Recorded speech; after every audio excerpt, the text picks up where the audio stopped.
Within the world of French comics, among the most popular involves the escapades of a village of Gauls as they deal with the Roman Empire. Created by René Goscinny and Albert Uderzo, Asterix and Obelix have entertained readers all over the world with their hilarious adventures. It did not take long after their introduction in 1959 for these characters to become enormously popular and French icons. Who are Asterix and Obelix, and what makes these comics so endearing? The comics center on a small village, the one remaining section of Gaul not occupied by the Romans. This is largely thanks to the efforts of Adaptations, a druid who has created a magical potion that gives anyone who drinks it super strength. Whenever the Romans attempt to invade, the Gauls take a sip of potion and start punching the soldiers and generals. Asterix is often responsible for plotting how to defeat them, using his wits as well as his fists. His best friend is Obelix, who fell into Getafix's cauldron as a baby and is the only villager who does not need to drink the potion before battle. Despite their frequent annoyance with Romans and some of the other characters they encounter, Asterix and Obelix have big hearts and are always willing to do the right thing to help others. They also have a small dog, appropriately named Dogmatix, who tags along with them. Goscinny and Uderzo filled the village with a whole assortment of characters, including the chief, Vital Statistics, and Cacophonix, the bard who annoys everyone with his singing and almost always winds up tied up at the end of each story. The central villain of the series is Julius Caesar, who would usually send some poor general to deal with the Gauls. Some of the stories would take place in and around the village, while others would involve Asterix and Obelix traveling to another country entirely and meeting the local populace. A lot of the humor comes from the way they play around with history and nationalities, but always in a playful way. One Asterix comic book I read multiple times when I was younger was Asterix in Switzerland. A moment I always found amusing is born out of the Swiss and a love for fondue, with the Romans trying to make sense of this melted cheese. There are great sight gags throughout the comic that mix modern references with history, like an appearance from the Michelin mascot who fixes a tire for Asterix and Obelix's chariot. The comics were often peppered with wordplay, but the translators found clever ways to make it work for an international readership. And while this series is obviously meant to parody history, it's actually not a bad starting point for learning about Julius Caesar, Cleopatra, and other historical figures. I actually credit Asterix for starting an early curiosity in ancient Rome and Julius Caesar in me. Aside from the cleverness of the writing and the storylines, the comics were also wonderfully drawn by Uderzo.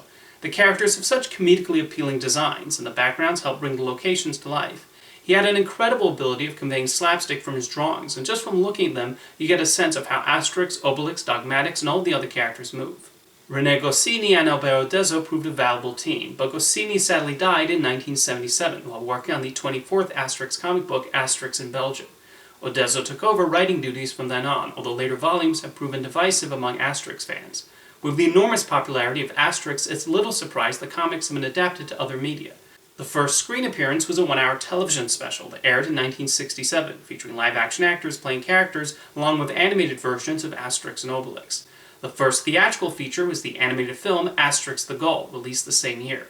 Goscinny and Uderzo were not satisfied with this, and decided to become more heavily involved in later movies, including directing the next two movies, Asterix and Cleopatra and the 12 Tasks of Asterix.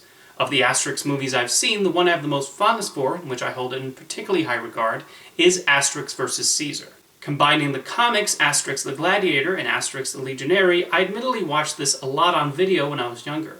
However, revisiting it not too long ago, it's not difficult to see why it appealed to me so much. I've always liked movies, shows, and stories where comical characters use their smarts to mess around with tyrants. This is a frequent feature of the Asterix comics, and you definitely see a lot of that in Asterix vs. Caesar, when our favorite Gauls head to Rome and deal with the bureaucracy there. There are also numerous gags related to how Asterix and Obelix's Gaul customs freak out the Romans. There are many brilliant cartoon gags throughout the film, and the animation has a cinematic feel a lot of the time. The high-quality animation is not surprising, as the film was directed by Paul and Gaetan Brizzi, who later went on to work on a number of Disney productions, including directing the Firebird Suite segment in Fantasia 2000. Another charmer is Asterix in Britain, in which Asterix and Obelix help the British in their own conflict with the Romans. The characters continue to expand beyond comics and animated films over the years. In 1989, a theme park named Parc Asterix opened about 35 kilometers from Paris, and has become the second most visited French amusement park after Disneyland Paris. In 2002, the French marketing arm of McDonald's decided to replace Ronald McDonald with Asterix as the restaurant's mascot as a way to appeal more to the French populace, although some saw this as an American company trying to take advantage of one of their cultural icons. The live-action movie Asterix and Obelix vs. Caesar was released in 1999 and was an enormous success at the French box office. Starring Christine Clavier as Asterix, Gerard Depardieu as Obelix, and Roberto Benigni as one of the Romans, the film really sought to capture the cartoony feel of the comics. It was quite an expensive movie too, and you can definitely see that money on the screen, with the ways the production team attempt to copy the look of the Gaul village and the characters. It's an appropriately goofy film, but I think that adds to its charms, and it's a genuine attempt to bring the Asterix humor to a live-action environment. Asterix eventually made the jump to computer animation too, with the film The Mansions of the Gods. The animators at Micros Image did a superb job of translating the drawings to CGI, and did not erase any of the charm and humor from the characters. 4 years later, a sequel was released titled The Secret of the Magic Potion, which focused more on Getafix and explored more of his story, and this was another worthy film. This would sadly be the last Asterix film that Alberto Deso got a chance to see, as he died in 2020 at the age of 92. He had retired from drawing comics in 2011, with Asterix duties handed to Jean-Yves Ferry and Didier Conrad, thus making it possible for many more adventures to be created in the future. Nonetheless, the legacy Deso and René Goscinny have left behind is quite remarkable. And it looks like Asterix will be getting plenty of new fans soon, as it was recently announced that Netflix will be releasing an Asterix animated series next year, and I'm certainly looking forward to it. It's an example of the incredible longevity of Asterix, Obelix, and the rest of the Gauls that interest remains high in them continuing to defeat the Romans and make us laugh. If you've never read an Asterix comic book, I definitely recommend picking a few up, as there's a lot to enjoy and appreciate. See you next time.